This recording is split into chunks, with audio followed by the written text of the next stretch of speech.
Bismillahirrahmanirrahim. Assalamualaikum warahmatullahi wabarakatuh.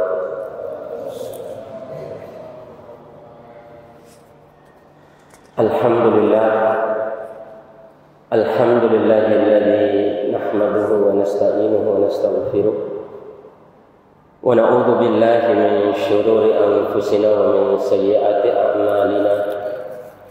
Man yahdihillahu fala mudilla lahu wa man yudlilhu fala hadiya lahu. Asyhadu an la ilaha illallah wahdahu la syarika lahu wa asyhadu anna Muhammadan 'abduhu wa rasuluh la nabiyya wa la rasulahu ba'dah. Qala Allah ta'ala fi kitabil karim ba'da a'udzu billahi minasy syaithanir rajim. Bismillahirrahmanirrahim. Ya ayyuhalladzina amanu taqullaha haqqa tuqatih wa la tamutunna illa wa antum muslimun. Wa qala ya ayyuhalladzina amanu taqullaha wa qulu qawlan sadida yuslih lakum a'malakum wa yaghfir lakum dhunubakum wa man yuti'illaha wa rasulahu faqad faza fawzan 'azima. Allahumma inna nas'aluka ilman nafi'an wa rizqan thayyiban wa 'amalan mutaqabbala. Allahumma inna nas'aluka ilman nafi'an wa na'udzu bika min 'ilmin la yanfa'. Allahumma rabbana zidna ilman warzuqna fahma. Amin ya rabbal alamin. Jemaah salat maghrib yang mudah-mudahan Allah rahmati, alhamdulillah. Dengan nikmat Allah Subhanahu wa taala patut kita syukuri pada malam hari ini, di mana Allah Subhanahu wa taala melimpahkan hidayah yang begitu agung, begitu mulia, begitu besar kepada kita, dan alhamdulillah kita bisa menunaikan salat maghrib secara berjamaah. Kita berharap semoga Allah Subhanahu wa taala senantiasa memberikan petunjuk, memberikan keistiqomahan di dalam diri kita, sehingga kita mampu untuk menunaikan ibadah ini sampai akhir hayat kita, dan masya Allah kita mendapatkan derajat husnul khatimah. Amin ya rabbal alamin. Masya Allah, sesuatu yang kita dambakan akhir kehidupan kita dengan husnul khatimah. Masya Allah. Dan saya nasihatkan kepada diri saya dan kepada jemaah sekalian untuk senantiasa berdoa kepada Allah. Allahumma rzuqna husnul khatimah. Ya Allah, rezekikanlah kepada kami akhir kehidupan kami yang baik. Dicabut nyawa kita dalam keadaan zikir kepada Allah, dicabut nyawa kita dalam keadaan istighfar kepada Allah, dicabutnya nyawa kita dalam keadaan melantunkan ayat-ayat Allah Subhanahu wa taala. Subhanallah, ini yang kita harapkan. Amin ya rabbal alamin. Jemaah salat maghrib yang mudah-mudahan Allah rahmati, insyaallah pada kesempatan yang berbahagia ini kita akan lanjut pembahasan kaitan dengan akhlak yang kedua, yakni an-namimah.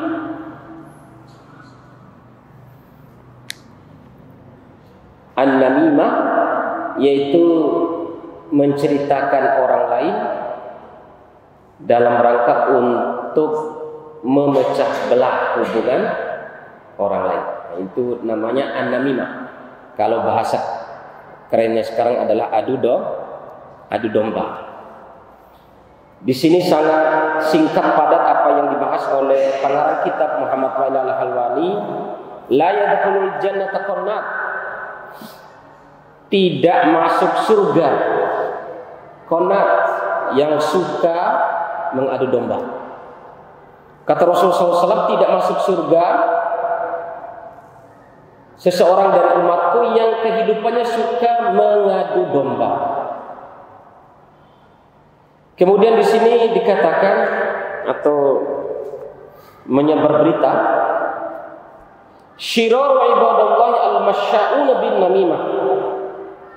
Bahkan di dalam hadis yang lain tadi dijelaskan tidak akan masuk surga orang yang suka mengadu domba. Sekarang di hadis yang lain Rasulullah SAW mengatakan syiraru ibadillah al-masya'una bin namimah. Sejelek-jelek hamba Allah, kata Rasulullah SAW, al-masya'una, yang kesana kemari, bin namimah. Kesana tujuannya untuk mengadu domba, kesini tujuannya untuk mengadu domba, supaya antara kedua belah pihak ini renggang hubungannya, jauh hubungannya, tidak lagi dekat. Yang kedua, al-mufarriqu bainal ahibbah.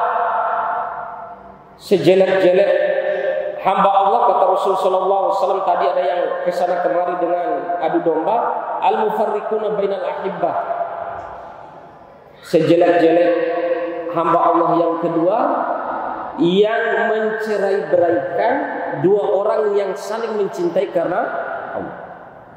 Baik antara suami dengan istri, dia berusaha untuk mencerai-beraikan hubungan harmonis antara seorang istri dengan suaminya, atau antara seorang muslim dengan muslim yang lainnya yang saling dekat, saling mengingatkan karena Allah Subhanahu wa taala. Dia datang untuk mencerai-beraikan kedua orang tersebut yang saling mencintai karena Allah Subhanahu wa taala. Al-baguna al-bura'at al-anat. Kemudian yang ketiga, hamba Allah yang paling buruk, kata Rasulullah SAW, yang ketiga adalah orang yang berusaha untuk mencari, atau orang yang berusaha untuk merusak orang lain atau mengganggu orang lain, padahal orang itu tidak ada salahnya, tidak berbuat salah, tapi dia pingin orang ini dijebak, pingin orang ini dibenci, pingin orang ini dijauhi oleh orang lain, padahal dia tidak memiliki kesalahan apa. Nah, ini manusia atau hamba Allah yang paling buruk, kata Rasulullah SAW. Itu an-namimah tadi, la yadkhulul jannah, yang suka beradu domba, mengadu domba ini, kata Rasulullah SAW, sebagaimana yang dijelaskan oleh Muhammad Al-Albani, tidak masuk surga. Kemudian yang kedua, dicap sebagai hamba Allah yang paling buruk, paling jelek. Itu an-namimah. Kemudian jemaah salat maghrib yang mudah-mudahan Allah rahmati, al-kidbu wa mulhaqatuhu. Sekarang akhlak yang harus kita jaga yang ketiga adalah supaya kita terhindar dari suka berbohong dan apa saja yang mengiringi kebohongan tersebut. Itu yang ketiga, kaitan dengan akhlak yang kita jaga supaya jangan sampai kita suka berbohong dan varian-varian atau apa saja yang mengiringi perbuatan bohong tersebut. Di sini Muhammad Al-Albani membuka pembahasan kaitan dengan akhlak yang tidak baik, yang itu berbohong ini. Rasul sallallahu alaihi wasallam bersabda, kaburat khiyanatan an tuhadditsa akhaka haditsan huwa laka bihi musaddiqun. Sungguh besar pengkhianatanmu, sungguh besar, kata Rasul sallallahu alaihi wasallam, pengkhianatanmu kepada saudaramu, yang ciri pengkhianatan tersebut atau besarnya pengkhianatan tersebut, antuhadditsa akhaka, kamu membicarakan saudaramu dengan sebuah pembicaraan, huwa laka bi musaddiqun, ketika kamu membicarakan saudaramu tersebut dengan suatu pembicaraan, orang yang kita bicarakan tersebut, orang yang engkau bicarakan tersebut, kata Rasulullah SAW, musaddiqun lak, sangat percaya kepada kamu. Orang yang kita bicarakan itu sangat percaya kepada kita. Kata Rasulullah SAW, itu seburuk-buruk atau sungguh besar pengkhianatanmu kepada saudaramu ketika engkau menceritakan saudaramu suatu pembicaraan yang dalam satu sisi orang yang engkau bicarakan tersebut sangat percaya kepada engkau, wa anta lahu bikadzib, tapi kamu mendustakannya, tapi kamu malah tidak percaya kepadanya, tapi malah kamu mendustakan saudara kamu. Ini pengkhianatan terbesar kata Rasulullah SAW seseorang kepada saudaranya. Bal kafa bil mar'i kadiban ayu hadits bi kulli ma sami'a. Bahkan kata Rasulullah SAW dalam hadis yang lain, kafa bil mar'i kadiban, cukuplah umatku dikatakan pendusta atau seorang pendusta, seorang pembohong, ayu hadits bi kulli ma sami'a. Kata Nabi sallallahu alaihi wasallam, cukuplah umatku itu dicap sebagai seorang pembohong, pendusta apabila dia menceritakan segala sesuatu yang telah dia dengar. Apa yang dia dengar dia ceritakan, apa yang dia dengar dia sampaikan, apa yang dia dengar dia ceritakan. Kata Nabi SAW, umatnya yang seperti ini nih, kata Nabi SAW, dicap sebagai seorang hamba atau umatku yang pembohong atau pendusta. Ya. Kemudian di dalam hadis yang lain Rasul sallallahu alaihi wasallam bersabda, bisa matiyatul rajul zaimu, sungguh merupakan sebuah pijakan yang buruk, pijakan yang tidak baik bagi hambaku, bagi umatku, kata Rasulullah SAW, zaimu, siapa yang masih memakai praktek sifat zaimu, menduga-duga. Saya menduga begini-begini, itu kata Rasulullah SAW, itu seburuk-buruk pijakan umatku.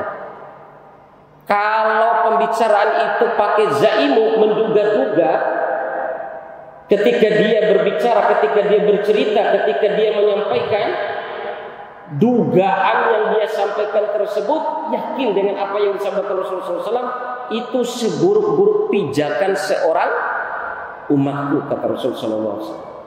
Menjadi pijakan yang paling buruk dari umatku kalau pakai bahasa yang menduga-duga, ya, menduga kalau ini niatnya ini, menduga kalau dia ngomong seperti ini berarti dia telah begini, menduga-duga. Ya. Naudzubillah, itu sejelek-jeleknya umatku, kata Rasulullah SAW. Sejelek-jeleknya umatku, di mana yang menjadi pijakannya itu adalah dugaan-dugaan. Nah ini mudah-mudahan Allah berikan daya dan kekuatan kepada kita supaya kita bisa mempraktekkan ini dalam kehidupan kita setiap hari. Kemudian di dalam sabda yang lain Rasulullah SAW bersabda, wa innar rajula la yatakallama bil kalimah yudhika biha julasa'uhu yahwi biha ab'ada minat tharaya. Sungguh seseorang la yatakallama bil kalimah, dia benar-benar berkata dengan sebuah kata, yadhiku biha julasa'uhu, yang ketika dia mengeluarkan kata-kata tersebut membuat teman-teman duduknya ketawa. Ini Masya Allah.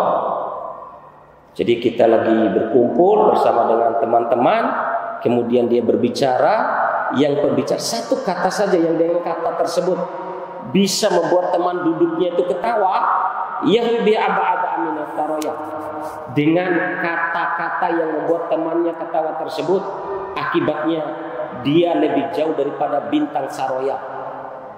Jauhnya kita dengan bintang ini luar biasa. Nah, satu kata saja yang dengan kata tersebut membuat orang ketawa, membuat orang lain ketawa, ya, maka itu lebih jauhnya lebih jauh daripada kita dengan bintang Saroya tersebut. Maka di sini Muhammad Al-Halwani menambahkan hadis Nabi sallallahu alaihi wasallam, "Fawailun lilladzi yuhadditsu bil hadits liyudhika bihil qawma fayukadzib."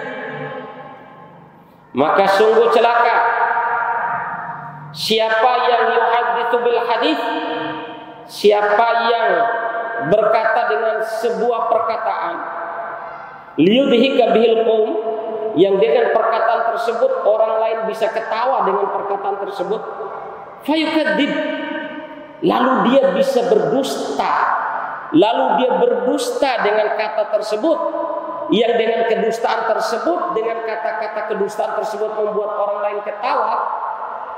Kata Nabi Shallallahu Alaihi Wasallam diulangi menjadi 3. Pertama tadi celaka, kemudian ditambahkan oleh Nabi Shallallahu Alaihi Wasallam yang di akhir hadis ini wailullah, berarti 2 kali. Wailullah, celaka dia. Wailullah, celaka dia. 3 kali Nabi SAW mengatakan, kalau ada kita ini mengeluarkan kalimat, mengeluarkan kata-kata yang dengan kata-kata tersebut membuat orang lain bisa ketawa, lalu dia dengan kata tersebut berdusta, dusta ya, kata Nabi SAW, celaka 3 kali, celaka baginya, celaka baginya. Ini dari lisan Rasul Sallallahu Alaihi Wasallam. Bahkan di sini Muhammad Alim menambahkan, mengqul subtaan, barang siapa yang berkata kepada sobi, kepada anak kecil, ta'al, ayo sini, ayo ke sini, haka ini, dia manggil anak kecil, sini, ini nih. Tsumma lam yu'tihi syai'an, kemudian dia tidak memberikan sesuatu itu kepada anak kecil tadi, fahiya kadzibah, maka orang tersebut pembohong. Maka orang tersebut adalah pembohong atau pendusta, kata Rasulullah sallallahu alaihi wasallam.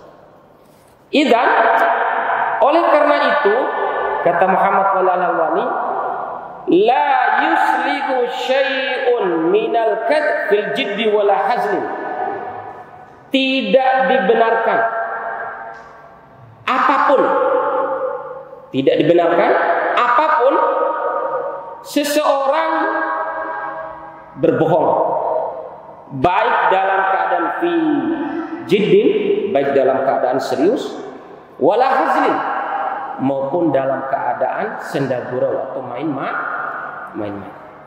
Tidak disampaikan oleh Rasulullah SAW, tidak boleh berbohong.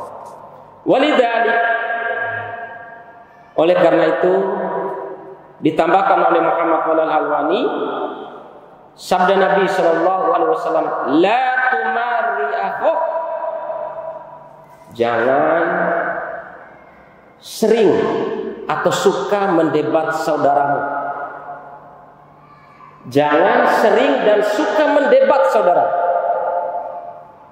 Berusaha untuk mengajak berdebat, berusaha untuk mendebat orang lain, apalagi sama saudara kita sama muslim.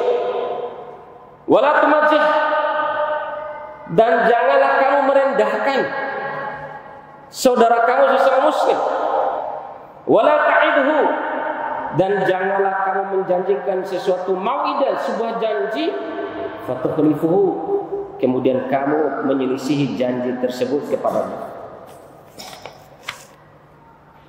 Inna husnal ahdi minal iman. Kenapa tadi Nabi Sallallahu Alaihi Wasallam dilarang berbohong, kemudian tidak boleh berdebat atau mendebat saudaramu sesama muslim, tidak boleh merendahkan saudara kamu sesama muslim. Kemudian yang tadi yang ketiga, tidak boleh berjanji dengan suatu janji yang kamu selisih janjinya, karena inna husnal ahdi minal iman, karena kata Rasulullah SAW, sesungguhnya menjaga hubungan baik dengan orang lain sesama muslim itu bagian daripada iman. menjaga hubungan sesama muslim atau dengan orang lain itu adalah bagian daripada iman. Al-imanu bid'un wa sib'una syu'bah. A'laha qaulu la ilaha illallah. Iman itu memiliki 70 lebih cabang. Ada yang mengatakan 73, di dalam riwayat yang lain 77 cabang. Cabang iman yang paling tinggi perkataan la ilaha illallah. La ilaha illallah disertai keyakinan, zikir disertai keyakinan. Wa adnaha imatatul adha anit thariq. Dan cabang iman yang paling rendah kata Rasulullah SAW, menyingkirkan gangguan yang ada di jalanan. Apapun yang menyengsarakan orang lain di jalanan, singkirkan. Itu orang itu punya iman. Wal haya'u minal iman. Dan malu itu adalah bagian juga daripada iman. Man la haya'u la iman lahu. Siapa yang tidak memiliki malu, maka dia tidak memiliki iman di dalam dirinya. Wa min simmatil munafiqina al-kidbu wa khulful mau'id. Dan di antara ciri tanda orang-orang munafik itu adalah suka berdusta, suka berbohong, dan menyelisihi janji. Bahkan Rasul sallallahu alaihi wasallam bersabda, la yu'minul 'abdul imana kullahu. Tidak beriman seseorang hamba dengan iman yang sempurna, dengan iman yang merata. Kata Nabi SAW, saya ulangi, la yu'minul 'abdul imana kullahu.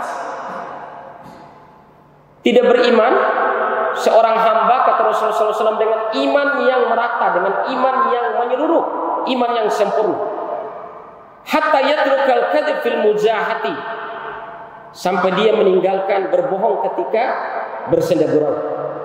Sampai dia mampu meninggalkan berbohong ketika dia bermain-main. Wal mira wa in kana shadiqan. Dan juga tidak akan iman atau tidak akan iman salah seorang hamba di antara dengan iman yang sempurna. Yang kedua, sampai dia meninggalkan perdebatan, berdebat meskipun, kata Nabi SAW, meskipun engkau benar. Meskipun engkau benar, kata Rasulullah SAW, itu dilarang oleh Rasulullah SAW. Bahkan tidak beriman dengan iman yang sempurna.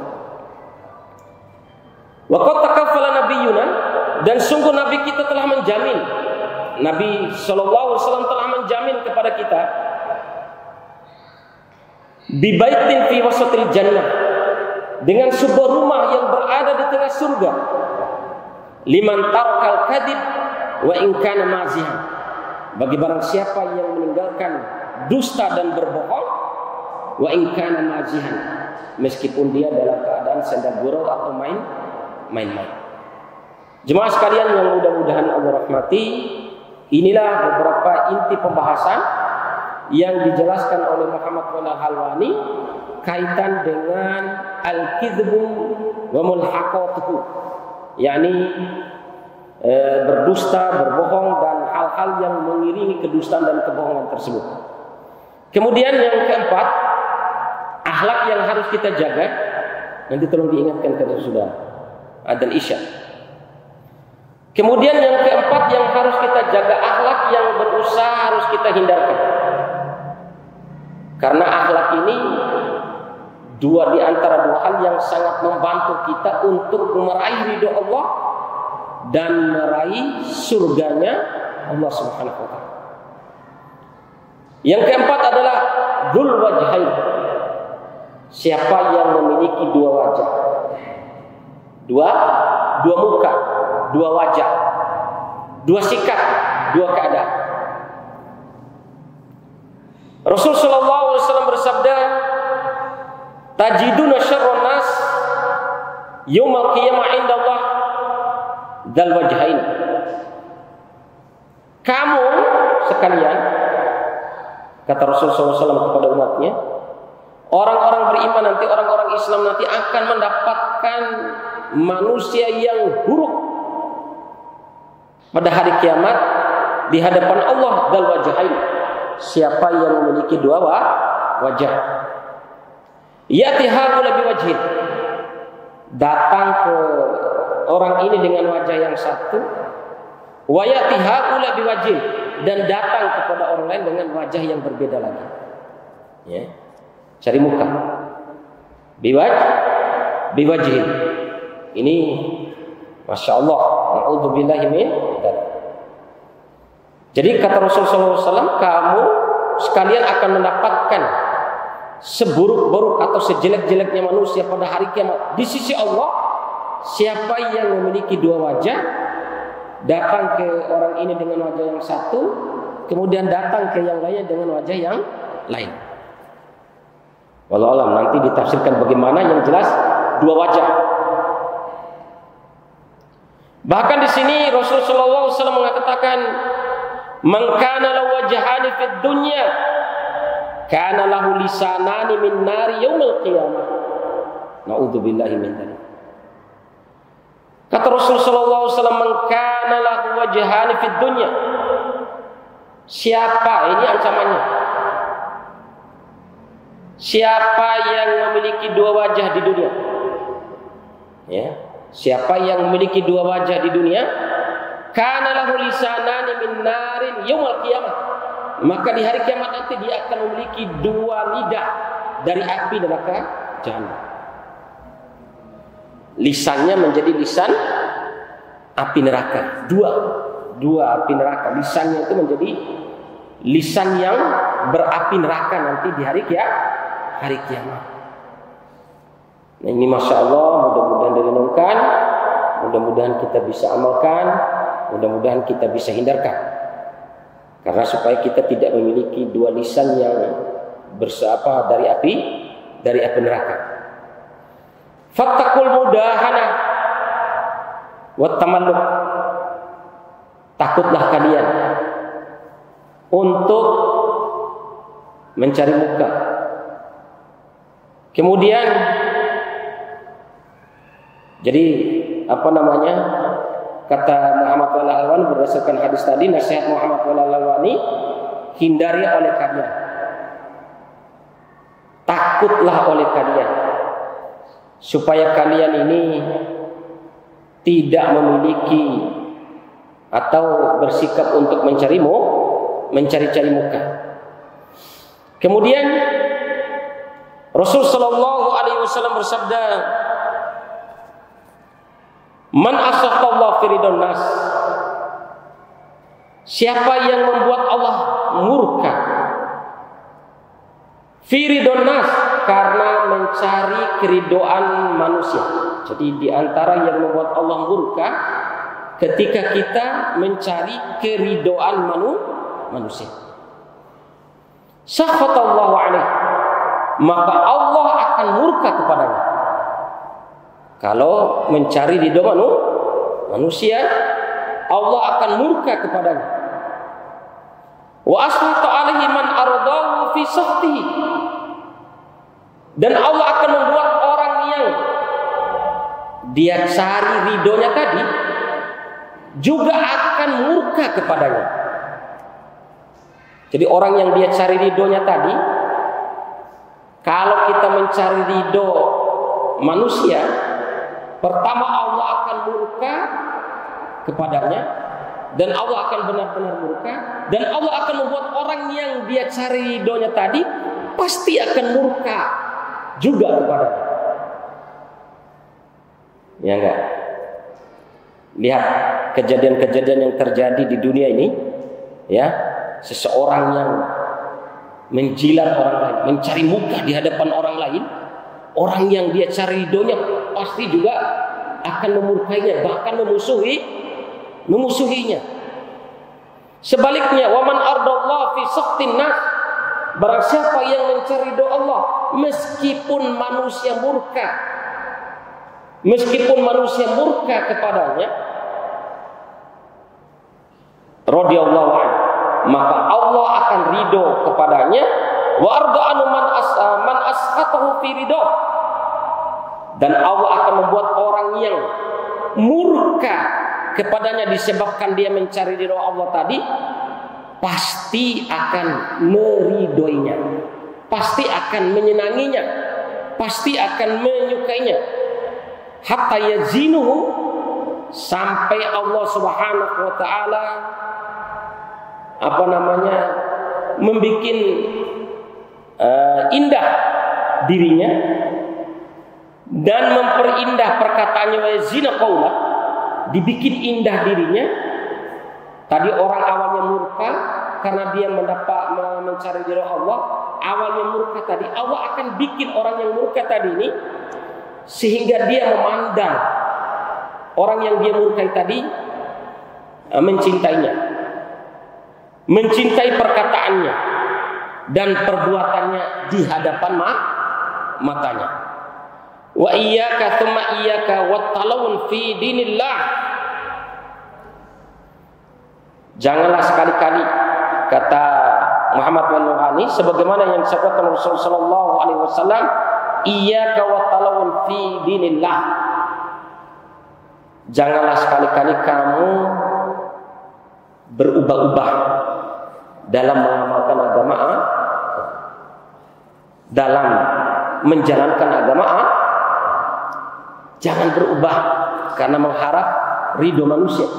Jangan berubah karena mengharap cintanya manusia. Belum bisa? Masih berapa menit? 3 menit. Oke. Ikhwan fillah wassalamualaikum. Mungkin ini saja yang bisa saya sampaikan pada kesempatan yang berbahagia ini. Mudah-mudahan kita diberikan kemampuan oleh Allah Subhanahu wa taala untuk mengamalkan tadi an-namimah, adu domba, kemudian memiliki 2 wajah, ya, kemudian memiliki 2 wajah, kemudian berdusta dan apa saja yang mengiringi kedustaan tersebut, kemudian tadi memiliki 2 wajah tadi. Mudah-mudahan Allah memberikan keteguhan bagi kita untuk mengamalkannya. Amin amin ya rabbal alamin. Subhanaka Allahumma wa bihamdika asyhadu an la ilaha illa anta astaghfiruka wa atubu ilaik. Subhana rabbika rabbil izzati amma yasifun wa salamun alal mursalin walhamdulillahi rabbil alamin. Wassalamu alaikum warahmatullahi wabarakatuh.